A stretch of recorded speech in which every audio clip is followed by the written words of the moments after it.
But once I got into this field and started watching kind of the things around the department and seeing things that I felt maybe I wanted to change or that I could maybe do a little bit of a better job, watching my supervisors, I decided to start applying for supervisory positions and got promoted to the level of sergeant, and I was fine there and stayed there for about 6 or 7 years. But then really, started understanding more of the politics around the job and policy changes and how those things were done. And I figured I could make more of an impact on policy changes if I became at least a manager.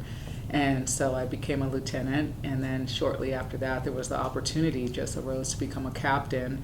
And I felt like there were no voices of women around the table, around the senior management table, and becoming a captain, I would literally be at the table to make those decisions about policy and changes and culture around the department. And so I became a captain. And then, I've had a lot of great opportunities presented to me, and I've taken advantage of those opportunities, and which led me to this place where when I first started, I had no idea I'd become the chief of police here.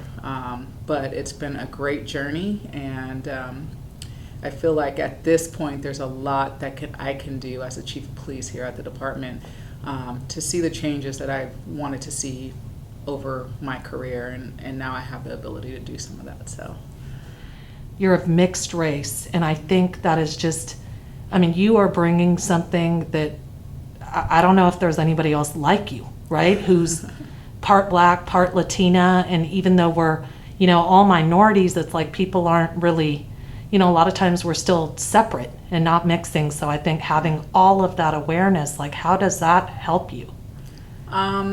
I think it's helped me throughout my career because, my mom is Latina, Puerto Rican, and so I have a strong, background and being a Latina woman and also African American, and my experiences that I bring to the table with that. And those experiences include some of those clashes with both of those races and, not always having the support of the Latino community, not being Latin enough or Spanish enough or not speaking the language well enough. And then also the clash of not being Black enough and, being raised by a Puerto Rican mom.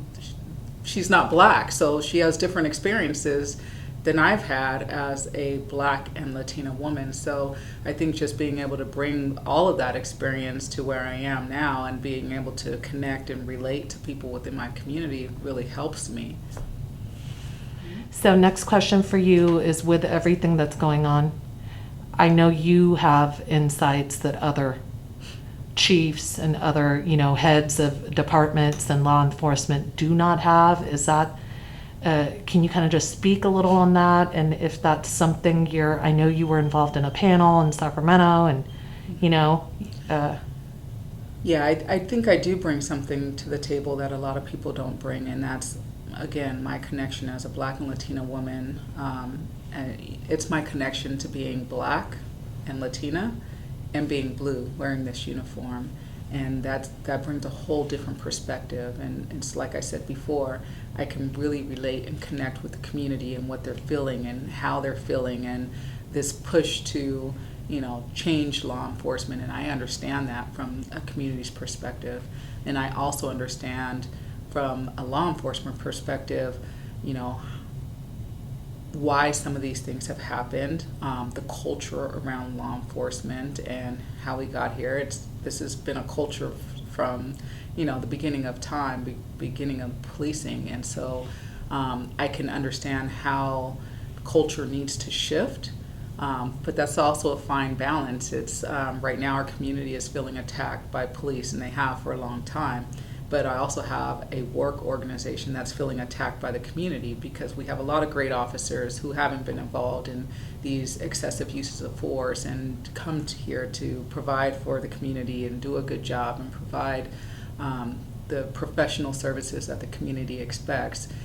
Yet some people aren't able to separate the fact that this uniform is a representation not necessarily of who you are personally, but it's a representation of a system that you're involved in. And so I'm trying to help internally, my law enforcement community, with that struggle that, it's not you personally. If you take yourself out of it, like I have to take myself out of it and realize it's the system, and we are responsible for this system, so we are responsible for changing this system, then we can move forward. But until you stop personalizing it, it's gonna be hard to make the changes that we need to make.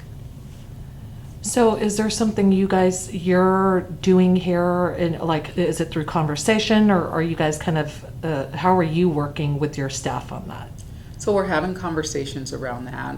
We're having trainings. It's been difficult because these are conversations that really need to be had in person and open and honest. And so I'm trying to, in one way, create a safe space so that we can have those conversations and people don't feel, personally attacked, but feel open enough that we can share and we can learn from each other and learn and be open to hearing different perspectives. So that's where we are right now.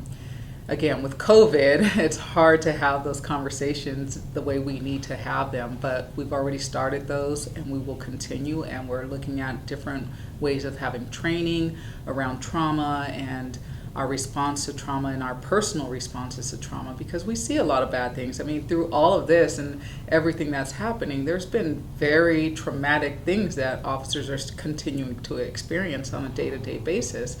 And so it's a lot, it's overwhelming. I mean, in one way we're getting, they're feeling attacked by the community and defund the police and we need to do away with people. And on the other hand, they're running in to save a woman who was just being eaten by her grandson, or there's these really awful things that continue to occur, and they're putting their lives on the line to help people. And that's why we got into this job, is to help people. And so there's room for all of that, and we just have to explore how we continue to move forward with meeting the community's expectations around response, but also meeting the community's expectations around how do we respond differently? How do we do things differently that result in less people getting hurt in our community and less people feeling unsafe in the police presence? And so there's a lot of conversation that needs to continue to be had. This is not a moment. This is a change in the way we're going to do things moving forward. It's a cultural change, and those things take time. Okay. And I know 3 questions ago I said last question. Oh, it's okay. Okay. So my other question for you is, and I know you said you just were starting out, you wanted to be a police officer and you weren't anticipating all this, but I have to tell you, you just have presence and charisma, and there's more for you. So what's next for Chief? So I've been hearing that a lot. I mean, even with this movement to defund and the protest and everything that's happening, my community has come to me and they're saying that you're the right person for this job, even when I feel sometimes that I'm not. Even though I feel like a heavy burden, I push forward because I do have that community support. And knowing that I have that community support and they're looking for me and they're looking to me to make the changes that they feel need to be made, I feel like it's my responsibility to move forward and to do my best to hopefully become permanent chief here in the city. So I've applied for the position, going through the testing process, and leaving it in God's hands to do what He sees fit. My motivation is that I'm like I said before, I live in this community. I'm from this community. I've been connected to this community for many, many years, and I feel it's my obligation, not just for myself. It's not anything personal for me. It's my responsibility to leave this department and this city better than when I found it, and I think I am uniquely situated to do so. So chief and then mayor and then president or what? I don't know. We're just going to Okay. focus on being the chief right now. Okay. And moving forward in that direction and moving forward with what our community wants to see, and making that balance between how law enforcement fits in with where we are today, and post George Floyd incidents and all these incidents. We have to make a change. So it's about making those changes moving forward. Okay. Awesome. Thank you